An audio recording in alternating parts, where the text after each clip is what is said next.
أعوذ بالله من الشيطان الرجيم بسم الله الرحمن الرحيم الحمد لله رب العالمين وصلى الله على سيدنا محمد وآله الطاهرين. Verse number 264. أعوذ بالله من الشيطان الرجيم يا أيها الذين آمنوا لا تبطلوا صدقاتكم بالمن والأذى. O you who have faith, do not render your charities void by reproaches and affronts. كالذي ينفق ماله رئاء الناس ولا يؤمن بالله واليوم الآخر. Like those who spend their wealth to be seen by people and have no faith in Allah and the last day. فمثله كمثل صفوان عليه تراب فأصابه وابل فتركه صلدا. Their parable is that of a smooth rock covered with soil. A downpour strikes it, leaving it bare. لا يقدرون على شيء مما كسبوا والله لا يهدي القوم الكافرين.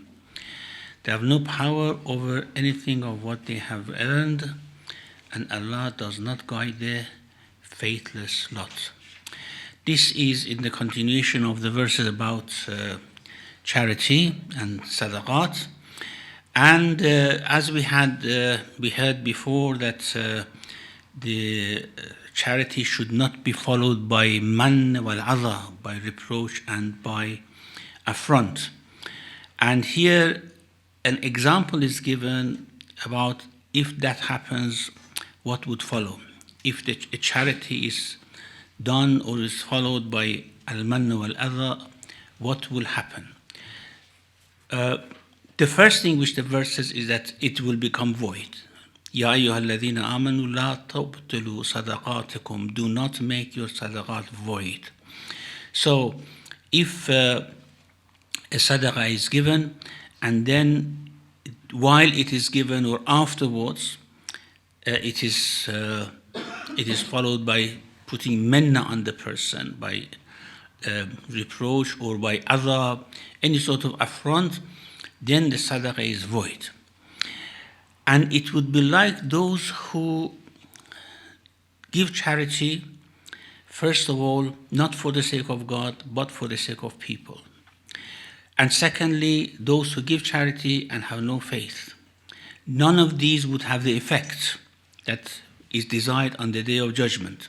So, if you have faith and you give charity, but it is accompanied or followed by manna wal adha, then it is like someone who gives charity not for the sake of God, for the sake of people, or without faith. So here, كَالَّذِي يُنْفِقُ مَالَهُ رَعَاءَ النَّاسِ is about the believers who give charity, but they follow it by manna wal adha, or لَا يُؤْمِنُ بِاللَّهِ وَالْيَوْمِ الْآخِرِ, about the faithless who give charity. They do not have any faith in God or the Day of Judgment, so they don't have the suitable ground to cultivate that charity for the Day of Judgment because they do not believe in it. However, Allama Tabatabai has a view on this. He says this cannot be about the non-believers. It's all about believers. Because at the beginning it says, Ya ayyuhalladhina amanu la tubtilu sadaqatakum. And then it will become like الَّذِي يُنْفِقُ مَالَهُ رَاءَ النَّاسِ وَلَا يُؤْمِنُ بِاللَّهِ وَالْيَوْمِ الْآخِرِ. He says that any act done for Allah subhanahu wa ta'ala, and then the pleasure of people is sought in that rather than pleasure of Allah, any good act done in which the pleasure of people are sought instead of pleasure of Allah subhanahu wa ta'ala, in that particular act the person does not believe in God and the Day of Judgment. So a person may be a believer, a completely a faithful person, but when he does give charity, not for the sake of God, or he does give charity, but follows it by manna wal adha, he's in that particular act, he is not believing in God, or she is not believing in God and the Day of Judgment. So, كالذي ينفق ماله رئاء الناس ولا يؤمن بالله وَالْيَوْمِ الْآخِرِ. What about the charities given by people who do not have faith in Allah subhanahu wa ta'ala? They do it with goodwill and with good heart. Now, these will not be without effect, of course. However, the effect will be seen in its particular context, not in the Day of Judgment, in which faith is the main factor for seeing the result of our actions. So it will be seen either in this world or in Barzakh. What about if, for example, when we say pleasure of people, it doesn't mean that we, in any action that we do, we absolutely do not disregard the pleasure of people or the happiness of people. The very charity that you give, you seek the happiness of the one that you give the charity to. This is in line with pleasure of Allah subhanahu wa ta'ala. What the verse means about Ra'a an-Nas is that you do it only so that other people see it and have some worldly benefit for you, rather than seeking the pleasure of the person that you are giving the charity for. So we have to distinguish between these things because they are very sensitive issues. Sometimes people, for example, they say, am I giving this for the sake of Allah or for the sake of this person? It doesn't have, there's no difference between the two. If you give it for the sake of that person to make him happy or make her happy, and then making Allah happy by that. Ra'a an-Nas is different. Showing off is a different matter than making people happy. Anyhow, then Allah gives a very beautiful parable here about what happens when a person gives charity, then follows it by al-mannu wal-adha. مثله كمثل صفوان عليه تراب. Safwan is a big boulder. For example, in a desert or somewhere, there's a big boulder. On top of that boulder, there are some soil, which small plants may grow on that soil on top of that boulder. فَمَثَلُهُ كَمَثَلِ صَفْوَانٍ عَلَيْهِ تُرَابٌ. On that boulder there is some soil. فَأَصَابَهُ وَابِلٌ. Now, wabil is a downpour of rain. Heavy rain is downpour. If, of course, there is sort of a weak shower, small plants would grow on that boulder because of the soil which is there. But if a downpour of rain comes, all the soil is washed away and gone. The example of a person who gives charity and then follows it by al-mannu wal-adha, by reproach and affront, is like this boulder. That person is like the boulder on which there is some soil. The downpour of rain comes, and instead of growing something good and beneficial on that plain, all the soil is washed away. فَتَرَكَهُ سَلْدًا, and leaves that boulder bare. لَا يَقْدِرُونَ عَلَى شَيْءٍ مِمَّا كَسَبُوا. They have no power over anything they have earned. What have they earned? Of course, they have given charity, they have done all these good acts. However, because it was followed by manna wal adha, it's all washed away and gone. There is the beauty of the example is that the soil is the soil, it's good. The water is good. If it was not on that boulder, if it was somewhere else on the ground, then of course it would have given lots of benefits. However, because of the boulder, it wouldn't act. So if charity is done by someone other than this person, which have followed it by manna wal adha, it would have given lots of fruits. However, because it is done by that person, so the problem is not with giving charity. The problem is not with the person who receives it. The problem is not with God not wanting to accept it. The problem is that with the person, which is like that boulder. So لا يقدرون على شيء مما كسبوا والله لا يهدي القوم الكافرين. Now here, there's a question here. This is talking about the believers. At the beginning, it says, Ya ayyuha alladhina amanu, or you who have faith, do not follow your sadaqat with manna wal adha. At the end, it says, Wallahu la yahdi al-qawm al-kafirin. This kufr may mean ungratefulness. So you are ungrateful by doing that, by considering the charity that you give as something which you have the right to annoy others with. And this la yahdi, they have given a couple of meanings for it. For example, some have said that la yahdi al-qawm al-kafirin, it means that he would not guide them to paradise on the day of judgment as he guides the believers. Not hidayah in the sense of hidayah in religion, because they have already faith, but they do it in this way. Or he doesn't guide the act to give increment to the person as it gives it to mu'mineen. Or the act would not be a place for receiving the thawab of Allah subhanahu wa ta'ala. These are the different meanings given for Wallahu la yahdi al-qawm al-kafirin. As we need hidayah here, of course, guidance, on the day of judgment also we need guidance to be guided towards paradise. We don't know how that works, but we read in many verses of the Quran that on the day of judgment, when we are resurrected, we need some guidance to be guided towards paradise. How it happens is not clear for us.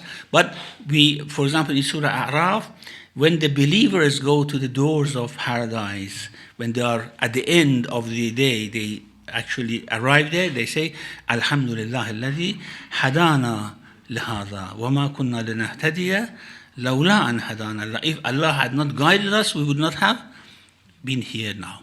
A couple of hadith. One is from Abdullah ibn Abbas from the Prophet, peace be on him. قال إذا كان يوم القيامة نادى مناد إذا كان يوم القيامة نادى مناد يسمع أهل الجام. When the day of judgment comes, a caller will call in a way that all the people who are there, everyone who is resurrected would hear, أين الذين كانوا يعبدون الناس قوموا خذوا أجوركم ممن عملتم له. Where are those who were worshipping people? This is about those who do things for the sake of people, رعاء الناس, for show off. Where are those who were worshipping people? Go and take your reward from those whom you worshipped. فإني لا أقبل عملا خالطه شيء من الدنيا وأهلها, because I do not accept an act which is mixed up with anything with dunya and the people in dunya. Also, there's another hadith from Imam Ja'far al-Sadiq alayhi salam from the Prophet, peace be on him, من أسدى إلى مؤمن معروفا ثم أضاه بالكلام أو من عليه فقد أبطل الله صدقته.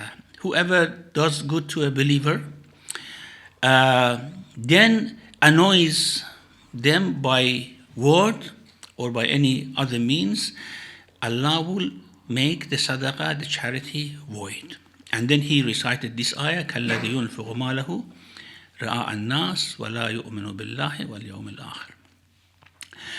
Now, this is about those who give charity, seeking the pleasure of people, or to show off, or they make it void by reproach and affront. Now, the opposite. وَمَثَلُ الَّذِينَ, verse 265, وَمَثَلُ الَّذِينَ يُنْفِقُونَ أَمْوَالَهُمْ ابْتِغَاءَ مَرْضَاتِ اللَّهِ وَتَثْبِيتًا مِّنْ أَنفُسِهِمْ كَمَثَلِ جَنَّةٍ بِرَبْوَةٍ أَصَابَهَا وَابِلٌ فَآتَتْ أُكُلَهَا ضعفين فإن لم يصبها وابل فطل والله بما تعملون بصير. And the parable of those who spend their wealth seeking Allah's pleasure and to confirm themselves is that of a garden on a hillside. The downpour strikes it, whereupon it brings forth its fruit twofold. And if it's not a downpour that strikes it, then a shower. And Allah sees best what you do. So this is an example for those who do things only for the sake of Allah and would not make it void by their word or action. So, مَثَلُ الَّذِينَ يُنْفِقُونَ أَمْوَالَهُمْ, just seeking the pleasure of Allah. As I said, pleasure of Allah doesn't conflict with pleasure of people. Certainly we want to make people happy by giving them things. This is in line with pleasure of Allah. Ri'a al-nas is that when you give them, you seek something worldly from others to see, for example, that what a good person this man or this woman is, or it gives you certain promotion in a status, in work, in business, things like that. This is Ri'a al-nas. Pleasure of people, of course, is something that we seek in our charities, in line with pleasure of Allah subhanahu wa ta'ala. So, ibtigha'a mardatillah wa tathbitan min anfusihim. Tathbit means to a sort of confirmation for themselves. Now, this expression is a bit difficult to explain. That's why the exegetes have given different meanings. For example, some have said, it says, with بِقُوَّةِ الْيَقِينِ وَالْبَصِيرَ فِي الدِّينِ, that they have that insight in faith, certainty that this is rewarded by Allah, so they don't seek any worldly benefit out of it. Or they somehow investigate where they put their sadaqat. They put it where there is no suspicion of riya and show-off and things like that. However, what Allama Tabatabai rahmatullah alayhi says, the way he explains it, is that he says that Allah has explained that infaq is the best thing that a person can do, charity. However, there are two types of charity which Allah doesn't accept and doesn't like. One is charity given for the sake of people to see, and the other, the charity which is accompanied or followed by reproach and affront.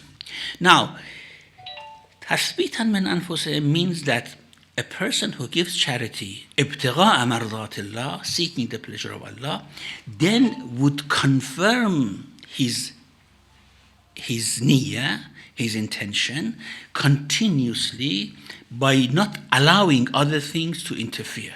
First of all, by not later on, for example, have an affront or reproach for the person that he gives, not mentioning it all the time so that other people know that they have given this charity in so and so time. So this tathbitan min anfusihim means that they have the reign of their soul, themselves, the reign of their lower selves, and they do not allow it to interfere and make the sadaqah void. So this is the type of sadaqah that Allah likes and has mentioned here. ينفقون أموالهم ابتغاء مرضات الله. One, وتثبيتا من أنفسهم, they actually have the control of their selves, so that they would not cancel their charity by these two things. Now, what is the example of these people? The example of those people who were not like this previously was mentioned, like a boulder with some soil on top of it, and the downpour of water would wash it away. Now, here, كَمَثَلِ جَنَّةٍ, this is not boulder anymore, it's a garden. جَنَّةٍ بِرَبْوَةٍ, on a hillside. On a hillside because usually on hillside they have better sunshine and also immune from flood and things like that. So it's not a boulder anymore, it's a garden.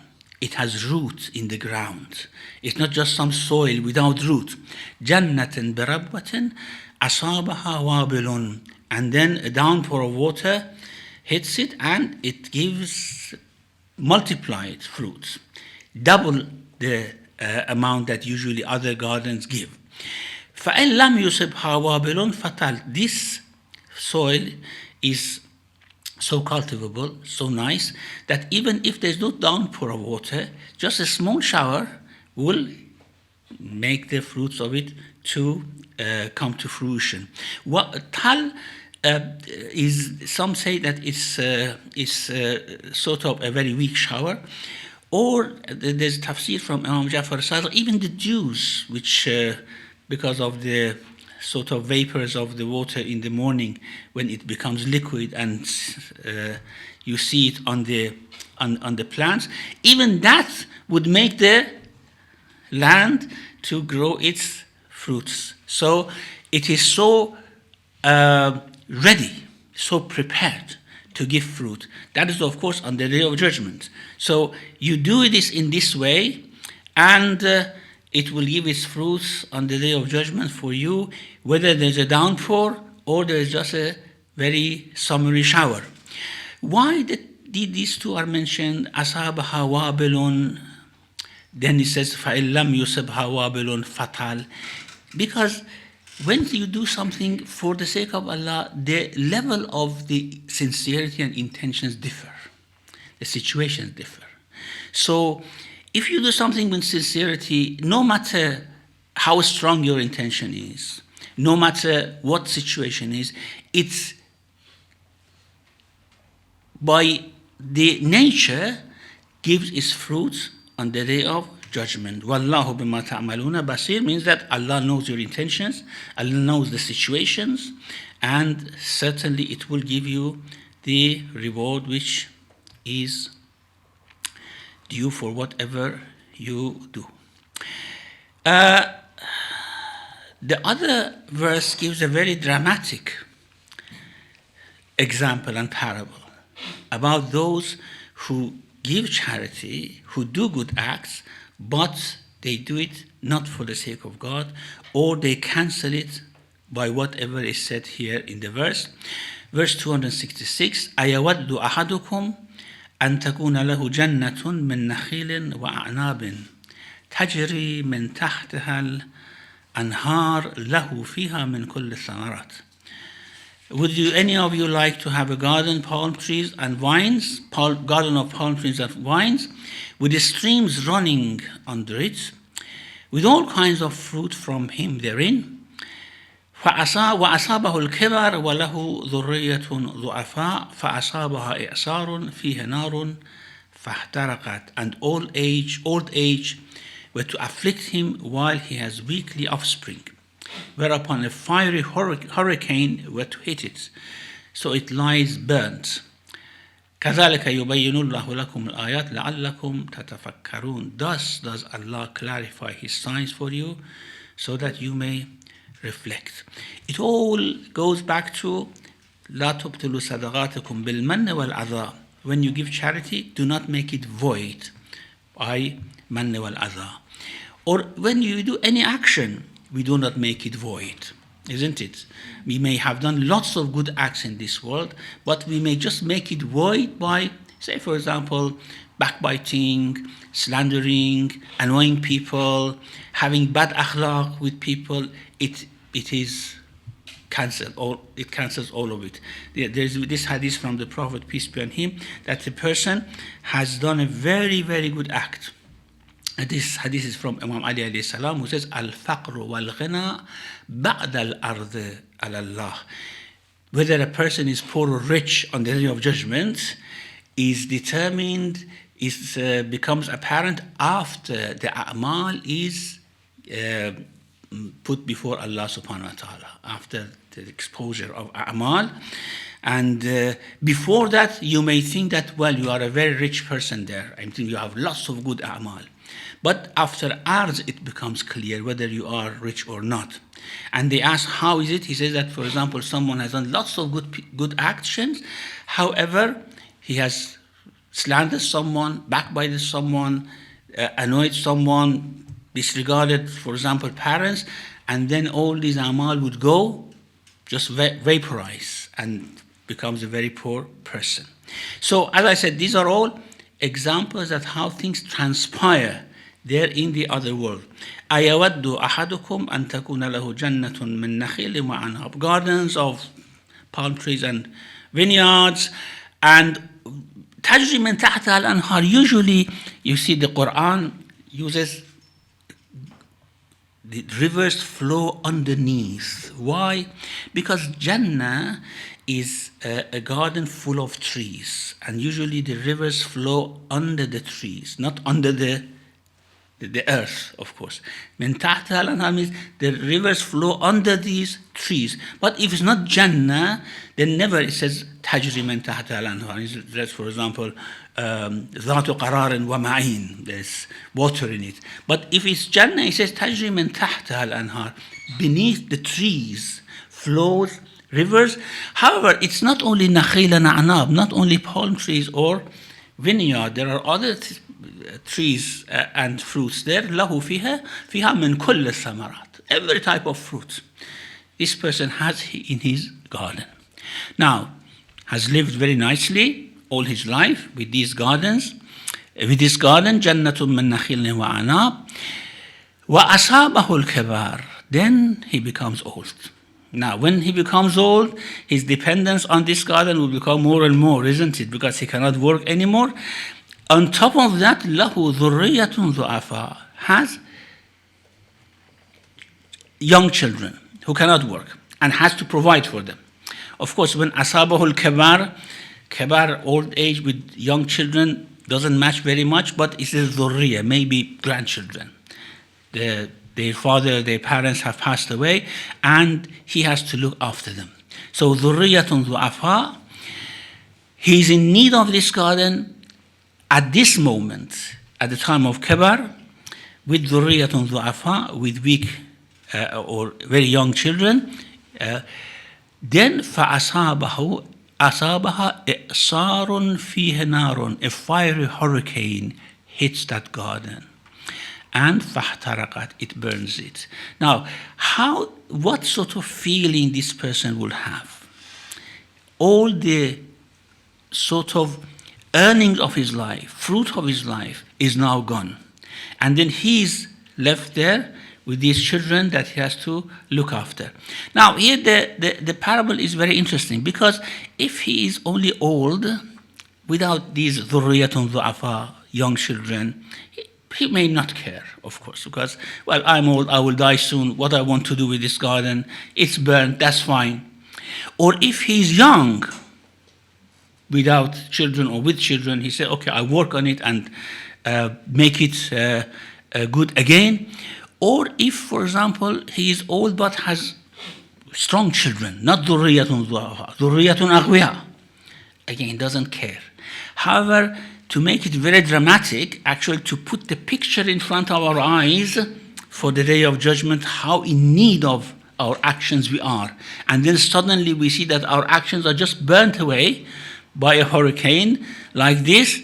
وَأَصَابَهُ الْكِبَرُ وَلَهُ ذُرِّيَّةٌ ضُعَفَاء فَأَصَابَهَا إِعْصَارٌ فِيهِ نَارٌ فَاحْتَرَقَتْ. Fiery hurricanes are common sometimes. They come, of course. كَذَلِكَ يُبَيِّنُ اللَّهُ لَكُمُ الْآيَاتِ لَعَلَّكُمْ تَتَفَكَّرُونَ. In this way, Allah clarifies His communication. When He talks about Day of Judgment, that you are in need of your actions matter, it should be sincere. This example, worldly example, is given to us so that we become aware of what will happen to us on the Day of Judgment. Just imagine the feeling of such a person, then we can imagine our own feelings when we are faced with such a thing. All our good deeds are just vaporized, burnt by what we have done afterwards. There's a hadith in Tafsir al-Qummi from Imam al-Sadiq alayhi salam, من أنفق ماله ابتغاء مرضات الله ثم امتن على من تصدق عليه كمن كان له جنة كثيرة الثمار وهو شيخ ضعيف له أولاد صغار ضعفاء فتجيء ريح أو نار فتحرق ماله كله. So he says actually this example is in this context. A person who gives ماله ابتغاء مرضات الله, really does give charity for the sake of God in the moment of giving the charity. The feeling is that I do it for the sake of God, of course. And giving charity for the sake of God has a great reward. It never gets lost. However, then would invalidate it by imtinan, by reproach, or by trying to oblige the person that, look, I have done this to you. This will become void. The example of this person is like someone with a garden with lots of fruits, كثيرة الثمار, because the charity with the reward that Allah gives on the Day of Judgment is kathiratu thamar. And he is shaykhun da'if, an old man, and with young children. Then fataji'u rihun aw narun fatuhliqu ma lahu kulla. Then a hurricane comes and burns all that. And the following verse, we leave it for next week, inshallah. It is now an encouraging, after giving all these examples, an encouraging statement for giving charity. Inshallah, we deal with that next week. Wa sallallahu ala Muhammadin wa alihi tahirin. Thank you very much, Shaykh. So we have about 10-15 minutes to resolve any queries or questions. Anybody has any? Me?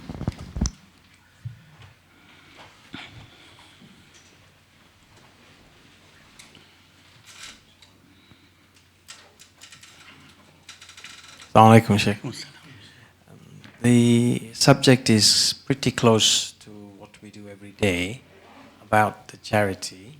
Who is deserving, and shall we give it to maybe local authorities who might be spending it on people who are disadvantaged in the community here?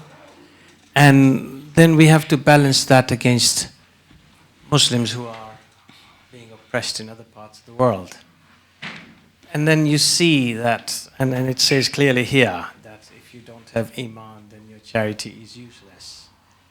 Even so, we see a lot of good coming out of charities that even help people who are destitute back in Islamic countries.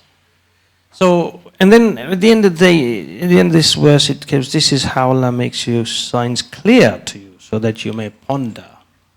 So we can understand that pondering means you need to find out whether your charity is getting to the right place. See, it's okay to have your niyat clear, as it says again. You explained that very nicely.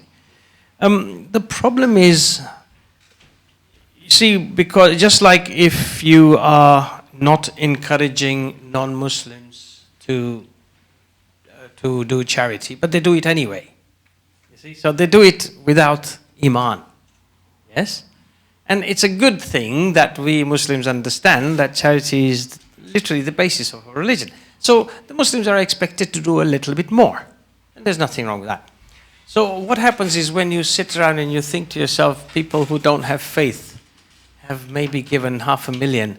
Yes, it was for them to show off. Yes? But good things can come out of it, can they not? Well, not always those who have no faith give charity to show off. Sometimes they give it with a very good heart. Absolutely. Most of the time they give it with very good hearts. And it will bear the fruits. As I said, in this world, in Barzakh, it protects them very much. Just like we say sadaqah protects a person. Whether you give it with good niyyah or bad niyyah, you give it with good niyyah, of course, whether you have faith or not. Whether you have faith or not, it will give the fruit of it. I mean, it protects, it multiplies the wealth, and all these things will happen. This is for this world. As I said, in the next world, not in Barzakh even, in the resurrection day, faith becomes very important. Everything should stick to faith. If faith is not there, then everything will become as void, as just like that boulder, which everything is washed away. As Allah says, وَقَدِمْنَا إِلَى مَا عَمَلُوا مِنْ عَمَلٍ فَجَعَلْنَاهُ هَبَاءً مَنْثُورًا. Everything that they have done just like vaporizes in the air. That's because faith is not there. So when we say good people give charity, we don't say that they don't give it with good intention. Majority of them, mostly they give it with good intention, of course. And many good comes out of it. And they will see the reward of it. But they don't see the reward of it when they are there, they are in need of that garden, and the garden is burnt. That's what we mean. That's the difference. Thank you, Shaykh. Any sisters? Assalamu alaikum, Shaykh. Alaikum salam. We take out charity when somebody's traveling. We take out charity when we want protection from something that we have a problem with. So the intention is not to make somebody happy. It's just we take it out because of lots of events that are happening for us or in the world, or for people that are suffering or people that have died. We take charities out, but we don't have this intention that it is to make somebody happy. Because God tells us, you give charity for my sake, I protect you, okay? Or automatically it's a sort of cause and effect. The charity is the cause for protection, the charity is the cause for multiplication of wealth. We do it because God has said it, isn't it?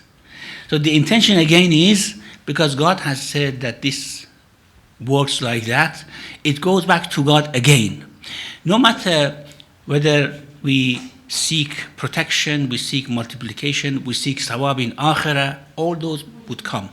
What Allah says, do not give it ra'a and nas, so that people, you show it off to people. A charity you show off to people would not protect, would not multiply the wealth, and would not have reward in akhirah. Also, a charity which is followed or accompanied by manna wal adha, again, would not have the same effect. So we may do it for that effect, but we do it because God has said we want to please God so that He would give us that effect. It doesn't matter, that's fine. So even if pleasure of people is not sought, but they become pleased, isn't it? By your charity they become pleased. That's fine, no problem. Thank you, Sheikh. Surprise. Sheikh, Assalamu alaikum. 2 points. One, I want to clarify something that Razia Bhai said. When you give charity, it's not really important who gets it and who's pleased and who's not pleased. And the important thing is that you give something from what you love in the sake of Allah. And where it ends up is not your business or your problem. Allah will take care of that. Is that a clear way of... Yeah, when I said pleasure of people, make people happy, I wanted to say that making people happy does not contradict seeking Allah's pleasure.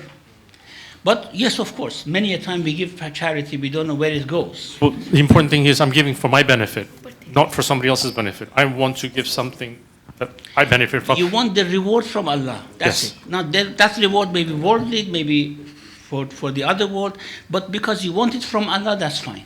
And Provided it's not accompanied by manna wal adha. And the other point is, when we talk about people who are not Muslims, and maybe who don't have any recognized religion, it comes to the intention of why they give charity. If they give charity because something in their fitrah tells them this is a good thing to do, is that not a form of faith itself, for which they may be rewarded in akhirah? No, faith is faith in Allah subhanahu wa ta'ala. Yeah, I actually had to mention that charity is something which comes from fitrah usually. And whether you have faith in God or not, people, when they see other people in difficulty, they want to help. This is fitrah.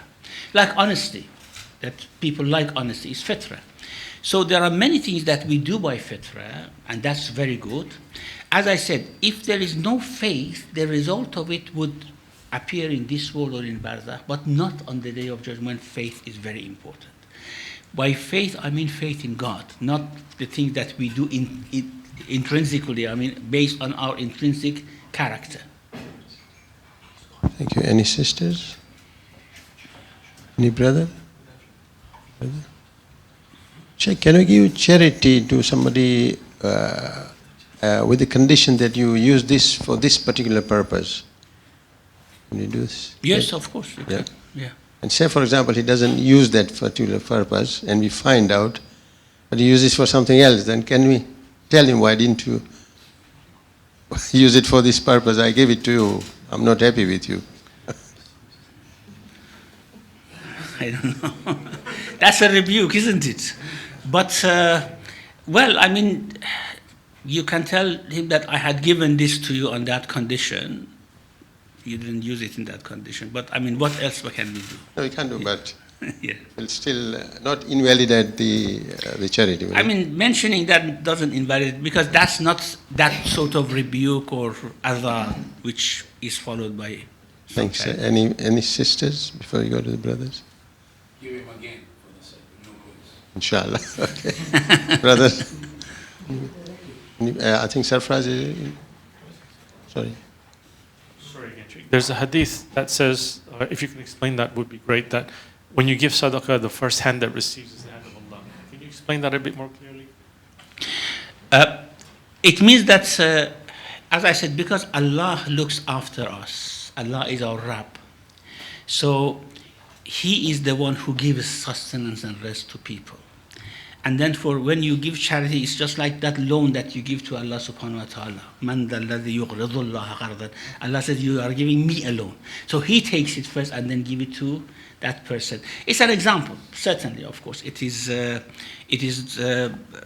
just like, for example, the actions are done for the sake of God or to make God happy. It's just a sort of metaphor. Otherwise, Allah doesn't benefit from anything. We have this verse in Surah Tawbah, وَهُوَ يَأْخُذُ الصَّدَقَاتِ. He is the one who takes the sadaqat. وَهُوَ الَّذِي يَقْبَلُ تَوْبَةَ عَنْ عِبَادِهِ وَيَأْخُذُ الصَّدَقَاتِ. He is the one who takes the sadaqat. So it's just an encouraging thing that you are giving it to Allah. And that's why we are told that when you give sadaqah to someone, do not let his hand be down and you put it in. You put your hand like this so that he takes it as a sign of respect. Of course, nowadays we don't do it. It's just like bank transfers, things like that. But just as a sign of respect for the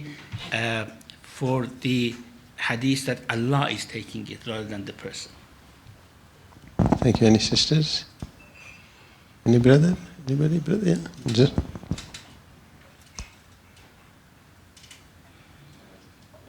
Assalamu alaikum.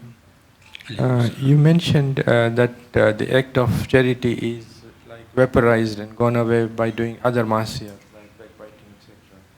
But this is the principle which would apply to other good acts also. No, any act is like that. No, it's not only about charity. Any act.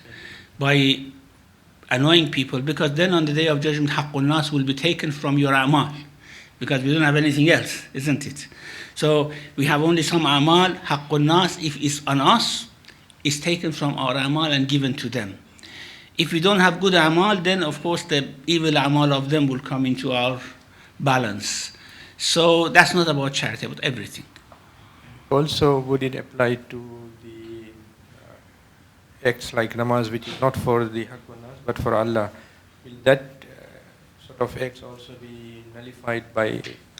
Will be taken away, yes. I mean, the thing is that our capital on the day is our amal, whether it's salat, saum, charity, whatever. Okay? Now,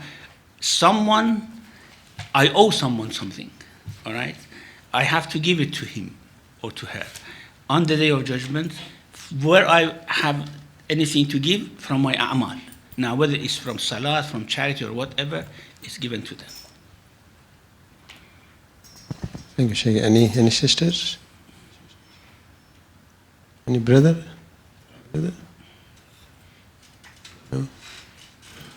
Seems any other? No?